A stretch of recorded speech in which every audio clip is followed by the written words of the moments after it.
संत कबीर साहब ने कहा, सुनो जी, संपत्ति माही समाया सो साहब नहीं हो, सकल मांड में रमी रहिया साहिब कहिए सोय।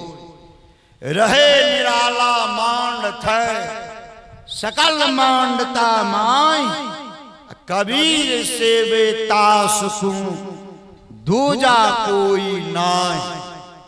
जाके मुंह माथा नहीं रूपक रूप, पुहपवास थे पातला ऐसा तत्व अनूप।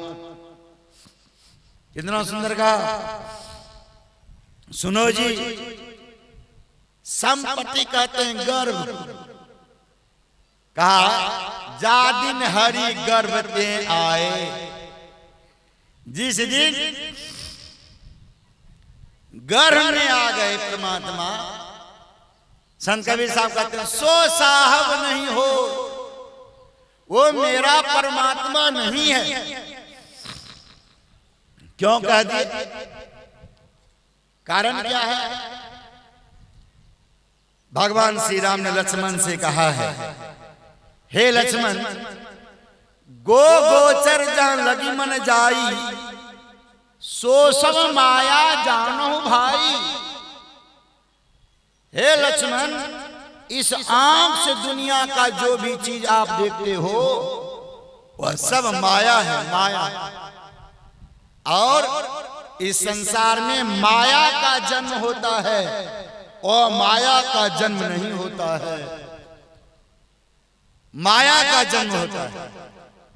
अगुण सगुण दो ब्रह्म स्वरूपा, का ब्रह्म के दो रूप हैं, अगुण और अगुण मतलब निर्गुण, और क्या दूसरा सगुण। का सगुण का जन्म होता है, वो माया रूप है, मूर्त रूप है, और मूर्त का जन्म नहीं होता है। संत कबीर साहब वही समझाते हैं, संपत्ति गर्भ में जो आ गया सो साहब नहीं हो, वह परमात्मा नहीं होगा। तो परमात्मा कैसे? का सकल मांड में रमी रहिया साहिब कहिए सोय। रहे निराला मांड थे सकल मांडता माय, कबीर सेव। कबीर उसी का सेवा करता है, उसी का ध्यान करता है, उसी का भजन करता है। दास को उसी का। और क्या आगे कह दिया? जाके मुंह, ऐसे रूप में मुंह नहीं है, ऐसा जो स्वरूप है का उसमें मुंह नहीं है। जाके मुंह, माथा नहीं, और क्या शरीर का कोई भी अंग प्रत्यंग नहीं है, नहीं रूपक रूप है। कैसे वो परमात्मा? कहा पुह, पुह कहते हैं पुष्प को, फूल को। फूल को इस आंख से सब देखते हैं, पर फूल में जो वास है, फूल में जो वास मतलब सुगंध है, उस सुगंध को कौन कौन देखते हैं? का कोई नहीं। हवा चल रही है, हवा का अनुभव हमें हो रहा है, पर इस आंख से क्या हवा दिखती है? का इस आंख से हवा नहीं दिखती है।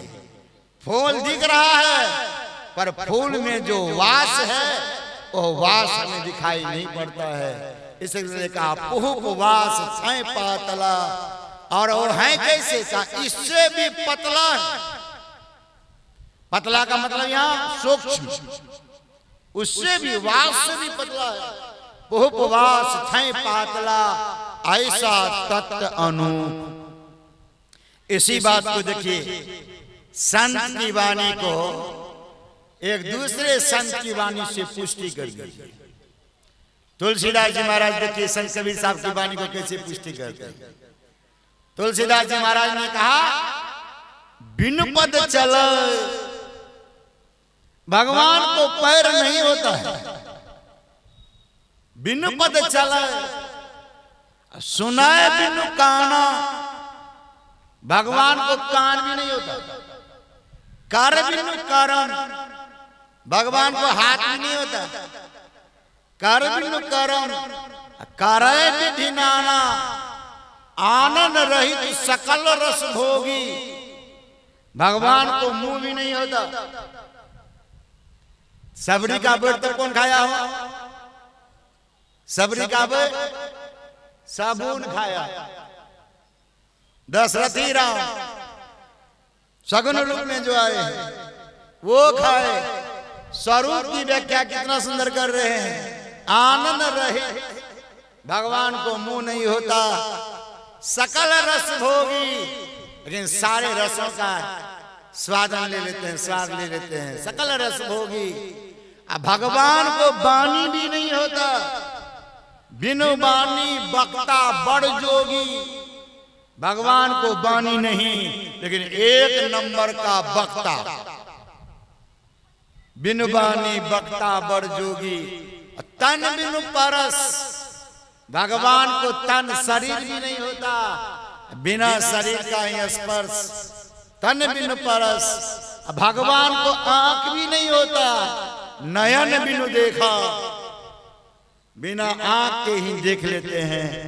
नयन बिनु देखा ग्रही घ्राण, भगवान को नाक भी नहीं होता, लेकिन बिना नाक का ही वो घ्राण सुगंध ले लेते हैं। ग्रही घ्राण बिनु वास असेखा, असी सब भांति अलौकिक करनी। महिमा जैसु जय नहीं बरणी। तो कहा था भगवान तब चलते कैसे हैं जब पैर नहीं है? भगवान खाते कैसे हैं? पैर मुंह नहीं है। भगवान को अगर चलने की जरूरत होती है, थोड़ा रोचक, भगवान को अगर चलने की जरूरत होती है तो संत के चरण से चल लेते हैं। भगवान को अगर कुछ खाने का रहता है तो संत के मुख से खा लेते हैं। भगवान श्री कृष्ण से पूछा था, हे केशव, तत्वेता तिहु लोक में भोजन कियो अपार। आपने तीनों लोकों में बहुतों के यहाँ भोजन किया है, पर जरा आप बतलाएंगे किनके किनके यहाँ खाने में रुचि लगा? भगवान श्री कृष्ण से पूछा, जो मनुष्य शरीर में। भगवान श्री कृष्ण ने कहा, तत्वेता तिहु लोक में भोजन कियो अपार। एक सबरी एक विदुर, रुच आयो मात्र 2 बार। वहां पर भगवान को मुख है तो खा लिए, यहां पर भगवान को मुख है ही नहीं, तो क्या हमको खाने का होता है कि संत के मुख से खा लेते। देख रहे हैं, एक बार चैतन्य महाप्रभु के पास में कटक का राजा प्रताप रुद्र गया था। कटक का राजा था, वो नाम था प्रताप रुद्र। ऐसे कटक के राजा प्रताप रुद्र ने चैतन्य महाप्रभु से कहा, सुनने में हमको आया है कि संत जो होते हैं वो स्वाद नहीं लेते हैं। संत जो होते हैं वो स्वाद नहीं लेते हैं। चैतन्य महाप्रभु ने कहा कि बिल्कुल बात सही है कि संत स्वाद नहीं लेते। जो भगवत स्वरूप हो जाते हैं वो स्वाद नहीं लेते हैं। कहा कि मैं आज देखना चाहता हूं कि संत सही में स्वाद नहीं लेते हैं। चैतन्य महाप्रभु ने कहा कि आप जो परीक्षा लेना चाहिए ले सकते हैं। 10-20 चीनी का दाना कटक के राजा प्रताप रुद्र लाए और 10-20 चीनी के दाना को चैतन्य महाप्रभु के जीभ पर कहा, इसको आप रखिए। अगर ये चीनी गल गई तो हम समझेंगे कि संत भी स्वाद लेते हैं। अगर ये चीनी नहीं गली तो हम समझ जाएंगे संत भी स्वाद नहीं लेते। जीभ निकाल दिए प्रताप रुद्र के सामने। चैतन्य महाप्रभु अपनी जीभ को निकाल दिए और वो राजा चैतन्य महाप्रभु के जीभ पर 10-20 चीनी का दाना डाल दिया। 2.5 घंटे तक जीभ के ऊपर जीभ निकाल करके खड़ा रहा और एक भी चीनी का दाना नहीं गला। और जैसे जीभ को बाहर जो निकला हुआ था जैसे नीचे की ओर किया, सारा का सारा दाना सूखी चीनी की तरह झरझरा के नीचे गिर पड़ा। कटक के राजा प्रताप रुद्र ने कहा, आज हमें विश्वास हो गया कि संत भी सवाद नहीं लेते हैं। जब संत सवाद नहीं लेते हैं, जो भगवंत हैं वो क्यों सवाद लेंगे? इसलिए कहा, आनंद रहित सकल रस भोगी और बिनु बानी बक्ता बड़ जोगी। भगवान को अपनी बानी नहीं, लेकिन अगर बोलने का होता है भगवंत को तो संत के मुंह से बोल लेते हैं। जान लीजिए, काशी की घटना है। काशी में एक संत हुए गैवानंद जी महाराज, लंगोटी छाप महात्मा। और ऐसे लंगोटी छाप महात्मा का जब कीर्ति फैलने लगा, काशी के विद्वानों के मन में हुआ, हम लोग इतने विद्वान, हम लोगों की कीर्ति नहीं, लंगोटी छाप महात्मा की इतनी कीर्ति, क्या ना इसको समाज में नीचे दिखाया जाए। इसलिए गैवानंद जी महाराज से कहा, हे गैवानंद जी महाराज, पूरे काशी के लोगों के बीच में आपको काशी के विद्वानों के साथ शास्त्रार्थ करना पड़ेगा, क्योंकि आपकी कीर्ति जिस तरह फैल रही है, हमें ये विश्वास नहीं हो रहा कि लंगोटी छाप महात्मा ऐसे। इसलिए काशी के विद्वानों के साथ शास्त्रार्थ करना पड़ेगा। समय निर्धारित हो गया, पंडाल लग गया, मंच सज गया और ऐसे मंच पर काशी के विद्वान लोग सब बैठ गए। और इसी तरह भारी सभा में आकर के कौन? गैवानंद जी महाराज भी बैठ गए, मंच पर नहीं आए। जब समय हो गया शास्त्रार्थ का, गैवानंद जी महाराज ने कहा, काशी के विद्वानों ने कहा कि अभी तक मंच पर गैवानंद जी महाराज नहीं आए हैं। अगर इस सभा में गैवानंद जी महाराज हो तो वो मंच पर आ जाए, शास्त्रार्थ का समय हो चुका है। वो नहीं उठे, नहीं आए। दोबारा कहा गया, नहीं आए। तिबारा कहा गया कि अगर आप मंच पर नहीं आते हैं तो आपकी हार मान ली जाएगी। तब गैवानंद जी महाराज सभा से उठे, उठ करके मंच पर आए। एक साइड में काशी के प्रकांड विद्वान और एक साइड में सिर्फ अकेले बैठे हुए, कौन? गैवानंद जी महाराज, लंगोटी छाप महात्मा। का शास्त्रार्थ शुरू किया जाए। जैसे शास्त्रार्थ शुरू करने की बात हुई, गैवानंद जी महाराज ने कहा, शास्त्रार्थ तो हम लोग बाद में कर लेंगे, लेकिन शास्त्रार्थ करने से पहले हमारे एक प्रश्न का उत्तर आप लोग दे दें। काशी के विद्वानों ने कहा, वो प्रश्न आपका क्या है? गैवानंद जी महाराज ने कहा, आप जो हमसे शास्त्रार्थ करेंगे, आप जीव बन के करेंगे या ब्रह्म बन के? बस किसी का उत्तर हमें चाहिए। अगर आप कहेंगे जीव बन के तो वो बोल दीजिए। नहीं आप कहेंगे ब्रह्म बन के, तो आप वो बोल दीजिए। इतना बात सिर्फ कहे गैवानंद जी महाराज, काशी के प्रकांड विद्वानों का सिर नीचे झुक गया।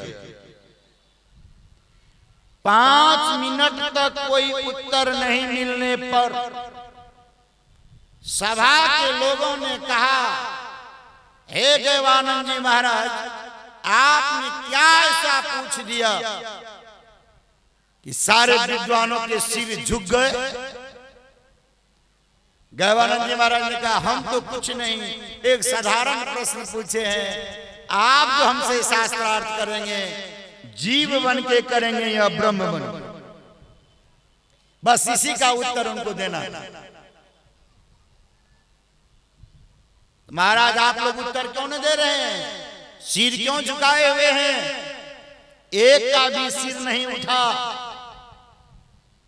तब सभा की ओर से आवाज आई कि गैवानंद जी महाराज की जय हो, गैवानंद जी महाराज की जय हो, गैवानंद जी महाराज की जय हो। तब सभा के लोगों ने पूछा, हे गैवानंद जी महाराज, अब इसका उत्तर आप ही हम लोगों को बतलाइए कि इसका उत्तर क्या हो, जो ये लोग नहीं दे पाए। इसका सिर झुक गया इन लोगों का। गैवानंद जी महाराज ने कहा कि इसका उत्तर साधारण है। अगर ये कह देते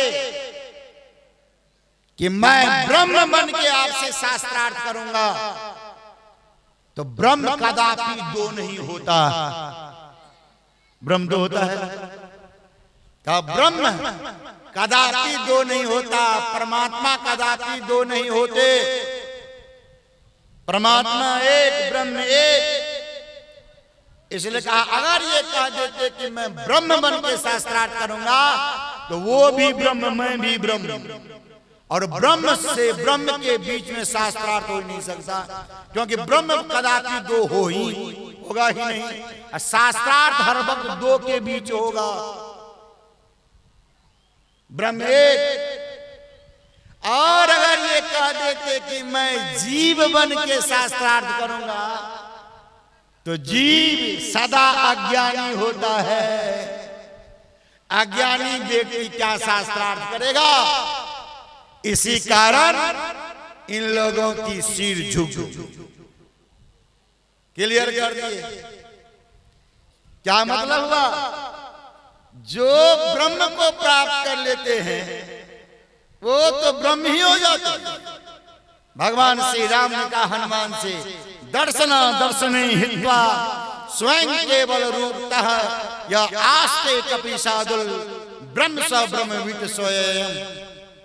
हे कपिशादुल, हे हनुमान, जो ब्रह्म का दर्शन कर लेता है वह साक्षात ब्रह्म ही हो जाता है। आप लोग पत्नी का दर्शन कर लेंगे, आप लोग पत्नी नहीं हो जाएंगे। आप लोग पति का दर्शन कर लेंगे, आप लोग पति नहीं हो जाएंगे। आप लोग बेटा का दर्शन कर लेंगे, बेटा नहीं हो जाएंगे। आप लोग बेटी का दर्शन कर लेंगे, बेटी नहीं हो जाएंगे। लेकिन जिस दिन ब्रह्म का दर्शन कर लेंगे, उस दिन आप लोग ब्रह्म ही हो जाएंगे। क्योंकि ब्रह्म जो है, ब्रह्म का दर्शन मात्र एक बार होता है, 2 बार नहीं। इसलिए कहा, बिनु बानी बक्ता बर जोगी। सुने बिनु गाना? परमात्मा बिना कान के सुनते हैं।